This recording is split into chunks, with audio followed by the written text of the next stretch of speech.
Today is a super special episode. It's episode number 50, which we're really excited about. We have a lot of awesome information for everybody. My name is Sam Thompson, and of course, as always, we're joined with Joe Bladek. Joe, how are you doing today?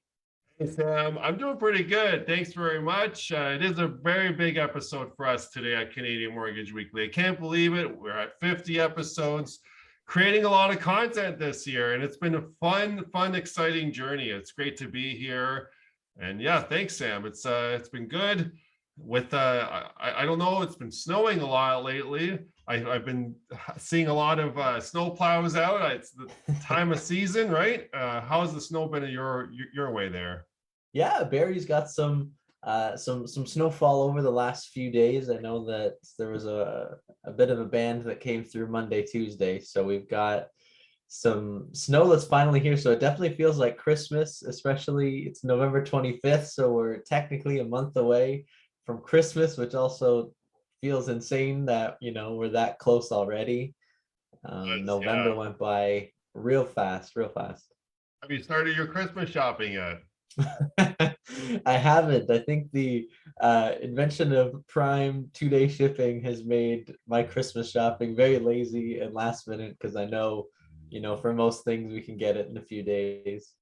But Yeah. it's a good tip. I should probably, get started on on all that shopping. Oh, for sure. Well, with all that, we still have time. I was just chatting about it with my wife and talking about how like we have all these Christmas presents to get, but Mhm. I think Black Friday comes up this week, right? This weekend. So I think I remember so. back in the day, I haven't even started Christmas shopping when I was younger until after Black Friday. So Right. I don't know.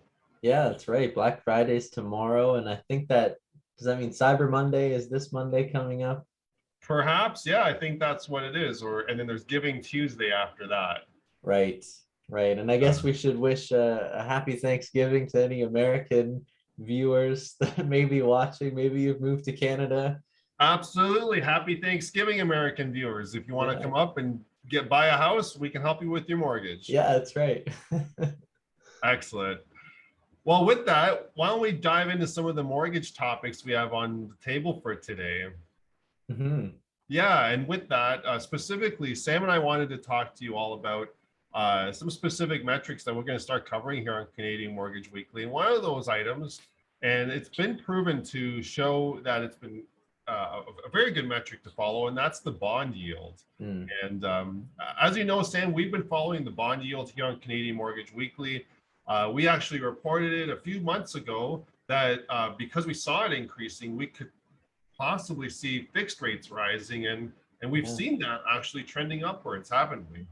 Yeah, we've been looking, I feel like almost most weeks when we do Canadian Mortgage Weekly, we have a look at where the bond yield is at. And like you're saying, we see that, kind of correlation with the fixed rate. And I think we were looking, it was mid-October, we had predicted or quoted that, we were expecting rates to rise. And yeah, like you're saying, over the last few weeks, that's exactly what we've been able to see. Yeah, fixed rates have been rising, and unfortunately, the bond yield is trending upwards, which does mean that we could see fixed rates rising for the next Mm. little while. We have seen the bond yield hit a high, like it's at a 1 year high right now. And if we look at the last 2 years, it's actually, I think, looking at the last 2 years, it's hitting the same highs as the pre-pandemic levels, Mm. which is really neat to see that our financial system is back to pre-pandemic levels. Although we still have a pandemic, but Yeah. yeah. But with that news, though, it's sparking a lot of folks to that are on the fence with the rates going up to actually refinance or do a purchase now rather than later. So we can lock in those rates before they continue to go up higher. Absolutely, yeah. And even, I find I'm like a broken record sometimes talking about pre-approvals, but when the Yes. pre-approval comes with a rate hold, it's a great time, even if you're, looking more seriously in the spring. Getting a pre-approval now can carry you with that rate hold over the winter months and, have that guaranteed rate for when you seriously start shopping in the spring. Yeah, that's a good point. Mhm. Another metric we wanted to start covering here on Canadian Mortgage Weekly on a regular basis is the CDOR rate. And Sam and I have been doing some investigating into what the CDOR rate is. And it's a really good indication as to where variable mortgages are at and where they are trending, and if it's a good time to actually jump into a variable or not a good time to jump into a variable. And with that, we wanted to just quickly overview the CDOR rate with you. And what we're looking for is the CDOR rate. Most recent rate as of yesterday was 0.4375%. And we're looking to look at the variance to prime, which is 2.45%. And that variance is 2.0125%. So when that variance is actually above 2%, it means it's a great time to take a variable rate mortgage. And Sam, we've been seeing that all over the place. Like a third of the Canadians right now, I think, are taking variable rate mortgages. Yeah, exactly. Like looking at even the variance between where the fixed rate is at versus the variable rate, we're seeing that a majority of Canadians, typically I find there was always a discussion or at least a debate on, variable versus fixed, variable time, like time over time should save you money. But again, some buyers don't like that there's no security that it's locked in for your 5 years. But I think we're seeing that, the variance between fixed and variable has been enough to sway people who, weren't sure which side of the rate fence, if you will, they sat on, and they're going with the variable rate. Yeah, good point. And with that, we've been noticing that recently the CDOR rate, it did the variance was the highest just a few weeks ago, and it started to trend down again for the first time since it's been trending up, which means that the variable discounts could actually slowly be brought back by the banks, which means the variable rates could go back up by the banks before the actual Bank of Canada raises its rates on the variable side. Now, what that means is it only affects those taking new variable rate mortgages. It's not affecting anyone that has an existing mortgage that is a variable rate, because those rates would change by the Bank of Canada. But if you're looking to not lock in, but take a variable rate mortgage, it's better to do that sooner rather than later at this point by the data we are seeing. Yeah, that's a great point, because I know that, I don't know if it was last week or the week before, we had covered that some banks like RBC had started to increase their variable rate, ahead of the schedule that we had seen originally proposed by the Bank of Canada. So again, like you're saying, it's a great time to, again, not lock in, but to get into a variable rate. Great point, Sam. Awesome. So just before we get into the next topic, we just wanted to remind everyone that the next rate announcement by the Bank of Canada is December the 8th, which is less than 2 weeks away. So we'll have a special episode of Canadian Mortgage Weekly covering that rate announcement. Now, Sam, there's a very small chance that the rates will be going up this rate announcement from our data. According to mortgagedashboard.ca, they are reporting a 26% likely chance of a increase in rates. Right. But as for what we've seen, I don't think we're going to see rates really increase by the Bank of Canada until spring 2022, from what you and I have seen, right?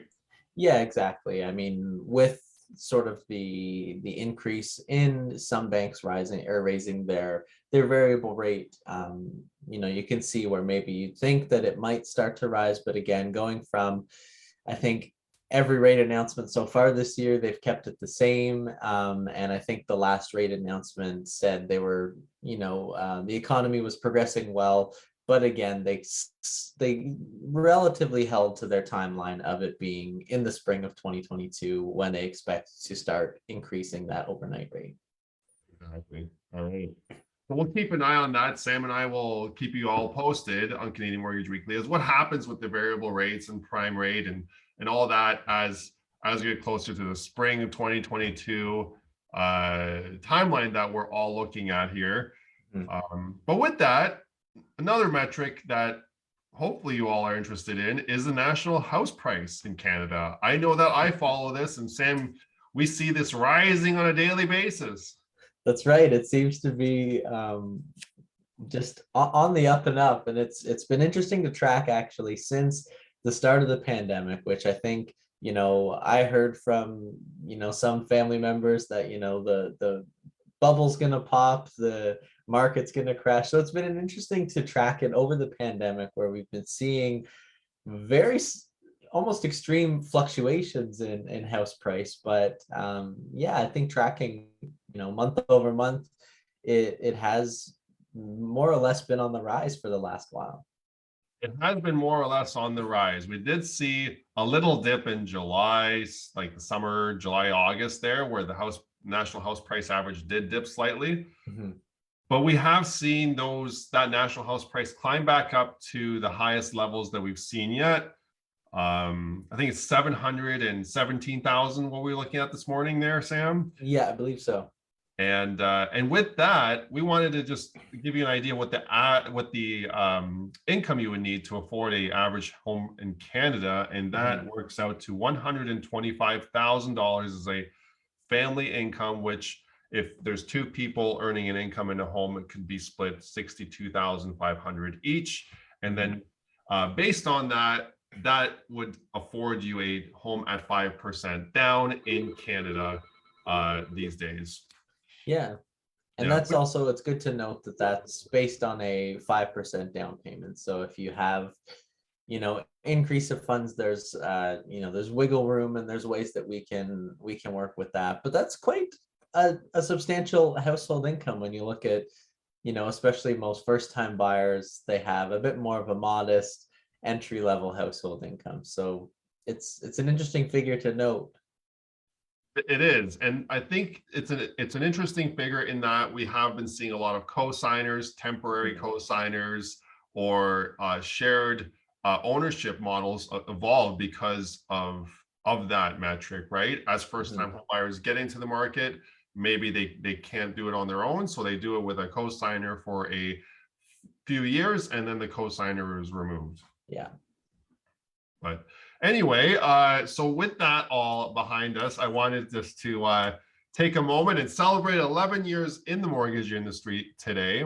As you know, Sam, I'm really excited that I'm in the mortgage industry. I really love mortgages. I love talking about them. I love helping people with their mortgage. And I wanted to take this moment and share with all the viewers out there some photos from the time over the last 11 years, and just talk about them so you can get to know a little bit about me and how I started in the industry, and how Sam and Terry Lynn, which we don't see on the videos, are all in this together here.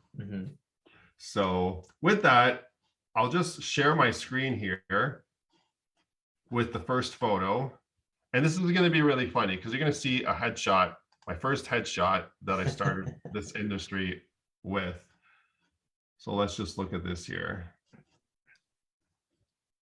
So we got my headshot here, which is kind of interesting. I mean, I was trying to have some facial hair. Nice. This is a really interesting photo. It's a photo. I mean, we're looking at average house prices of 700,000+ right now. But looking at this specific photo, I wanted to share with you all that this is a mortgage I was pricing out for a client back in 2011. The rates are around 3.9, and you could still buy a home with 5% down with 30-year amortization. And the mortgages were around $200,000, which kept the mortgage payment below $1,000 per month. That's crazy to see, because even, we just looked at the, the house price average of 700. So that mortgage payment's almost a biweekly payment now at a lower rate because the mortgage amount's so much higher. Exactly. Exactly. It's crazy. But it's interesting to see how things can change. And then we have here just a picture of me at a trade show I think this was in 2013. And then we have here a picture of an office that I moved into in 2014. That was in Barrie. Here's one of my business cards with that first headshot on it.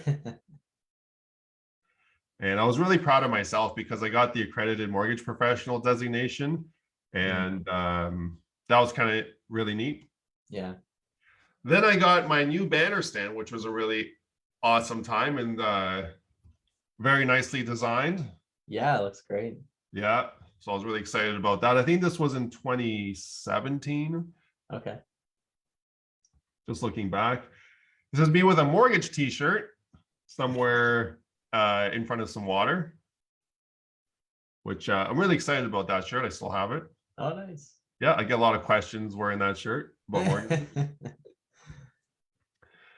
So this is back when I was running lunch and learns at like in seminars and stuff like that. This particular one was at Williams Coffee Pub in Barrie, Ontario. I miss doing stuff like that. I wonder if they still have the room there. I think they do. Yeah. Different business card there compared to the other one. This was on another trade show, not a trade show, a seminar. I can't remember where, but you can see the banner stand I have in the background. Some more pictures of me at seminars doing things. I think this one was in Peterborough, perhaps, but I'm not quite sure. Okay. And then we got an award here. This was 2018, and we got my lovely wife, Melissa, there. Really excited with me. I think I had just gotten home with that award. Oh, nice. Yeah. And then we got Sam and Terry Lynn there, who have been great. Sam is a mortgage agent. I guess I can introduce you now, Sam, a little bit. Sam's from Ottawa originally. Moved to Barrie in 2020, about a year and 3/4 ago, and has been with Mega Mortgage now for a year and 3/4. As a mortgage agent, Sam, you really help out, and you've been a great part of my team as well. And then we have Terry Lynn. She's also a mortgage agent and has been in the mortgage industry for 7 years, but in real estate industry for many, many years before that. And she's also a instrumental part of the team at Mega Mortgage as well. So really glad to have them, Sam and Terry Lynn, working together. As you see, this is a picture taken in 2020 in front of the Barrie condos. We're all spaced apart due to COVID. A little bit about Terry Lynn, and then Sam, and then just with that, wanted to thank all my clients and everyone that works with us for our just trusting us with your mortgage and with watching our show and supporting us at Canadian Mortgage Weekly. It's been some highlights I wanted to just share is that over the last 11 years, we did move into an office in 2014. We moved offices in 2019. But then, as you remember, Sam, when you had joined Mega Mortgage, it was shortly after that we went all virtual. That's right. So it's been virtual since then, and that's been actually a very like a blessing in disguise because it's made the mortgage process a lot more simple for our clients and easy, and it's also brought a lot of safety to the experience for our clients as well. As much as I do miss the in-person aspect of it. Yeah. But anyway, so Sam, thanks for joining me today on episode 50 for Canadian Mortgage Weekly. It was a pretty good one. Yeah, thanks for having me on. Again, congratulations on 11 years. I'm sure you've seen lots of changes in the industry from when you started, and again, it just goes to show for anyone watching just the amount of knowledge that Joe has in the industry. And you saw his his mortgage t-shirt for when he's, off the clock. So you know that he actually cares about mortgages. So again, thanks for having me on the show this morning, Joe. It's great to be a part of Canadian Mortgage Weekly and a part of the team. Thanks, Sam. Appreciate that. And for all our viewers, if you have any suggestions for any future episode topics, stuff that you would like us to cover, or just suggestions for the show in general, comment below or send us a private message. And for those who follow us, do follow, like, and comment and share to help get the word out for Canadian Mortgage Weekly, Canada's video weekly news mortgage podcast. I think I said that right. Anyway, hope you guys all have a great day, and we'll talk to you later.